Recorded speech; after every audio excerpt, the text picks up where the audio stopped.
Welcome back. But first to some of our stories in brief. We begin with the candidate of the All Progressives in the Kogi West Senatorial District election, Mr. Smart Adeyemi, who's insisting on being declared winner of Saturday's poll, having polled a higher number of votes than his opponent, Senator Dino Melaye of the People's Democratic Party.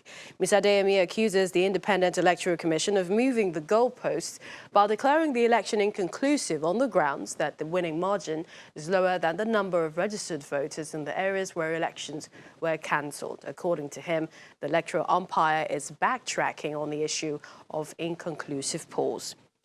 Staying with elections, the Court of Appeal sitting in Abuja upheld the judgment of the Taraba State Governorship Election Petition Tribunal, which affirmed Mr. Darius Ishaku as the duly elected governor of the state. A five-man panel of the court, led by Justice Chidi Uwa, held that the All Progressives Congress had no candidate in the March 9, 2019 governorship election in Taraba State. This was by virtue of the disqualification of Mr. Abubakar Danladi by a federal high court in Jalingo on the 6th of March 2019. The Taraba State Governorship Election Petition Tribunal had on the 20th of September 2019 delivered a judgment that Mr. Danladi was not qualified to contest the 2019 election. And the Delta State government has constituted a committee to work with organised labour towards implementing the new minimum wage for the state's public service. The secretary to the Delta State government, who inaugurated the committee on behalf of the governor of Delta State, observed that the governor was passionate about the well-being of public servants in the state, hence directing that discussion with labour should commence in earnest so that a mutually agreeable scheme based on the new minimum wage will be developed for the benefit of Delta State workers. And the Department of State Service is defending the continued detention of the convener of the Revolution Now, Mr. Moele Shore. Addressing a news conference in Abuja, the spokesman of the service, Mr. Peter Afunaya, insists that the appropriate persons have not come for his release, while explaining that personnel of the service are being threatened. Mr. Afunaya says the service holds human rights in high standard. He adds that those who came for his release are protesters, insisting that administrative procedure must be followed for him to be released. And the Katsina High Court of Justice, presided over by Justice Maikati Bako, has fixed 11th and 12th of December this year for the continuation of hearing between the Katsina State government and the former governor of the state, Mr. Ibrahim Shema, along with three others. In the ruling today was in respect to the statement made by the fourth accused person, Mr. Lawal Dakamba, which was, however, rejected by the court. The former State Commissioner for Local Government and Chieftaincy Affairs, Mr. Sani Makana, the former Permanent Secretary of the Ministry, Lawal Rufai, and the former Algon Chairman, Lawal Dankabe, three others along the former governor standing trial. They are alleged to have conspired and diverted the sum of 11 billion naira from the state's Algon account while piloting the affairs of the state.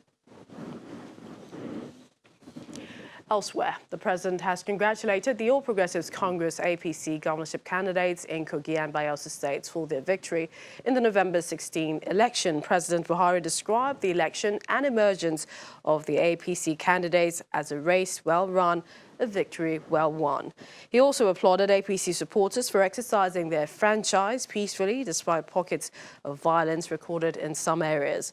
The president commiserates with families of victims who lost their lives during the election while condemning the violence that led to their deaths. According to him, all political actors, stakeholders must take deliberate steps to eschew electoral violence as a peaceful and orderly process is vital to our quest for enduring democracy. Meanwhile, the Bayelsa State Governor-elect has visited the president at the villa in Abuja. Mr. Lyon was accompanied by the Governor of Jigawa, Mohammed Abubakar, Governor of Kebbi, Abubakar Bagudu, and he promised that his administration will serve the people of Bayelsa, especially in areas of security and development. And ahead, or rather, this is coming from Kogi State, the governorship candidate there of the People's Democratic Party, Mr. Musa Wada, he's rejected the election results as announced by INEC. He described the exercise in Kogi State as a declaration of war against democracy, and he's insisting on approaching the tribunal to challenge the election results.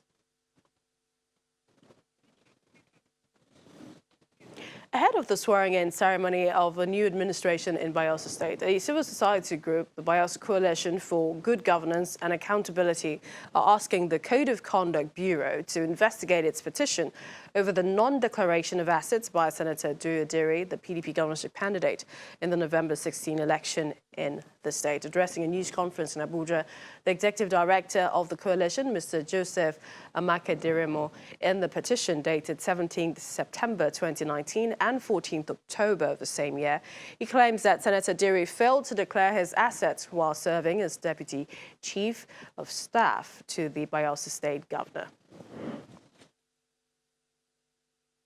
We wanted the candidates who would be governor of Bayelsa to be above board, to be as clean as possible, and candidates who would not come with baggages.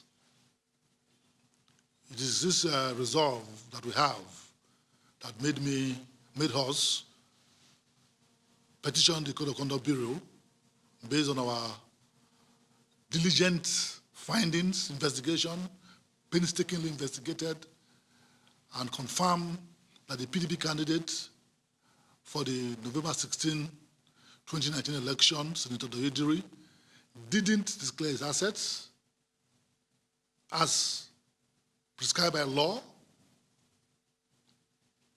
when he held office as Deputy Chief of Staff to the Governor of Bayelsa State between 2012 to 2013.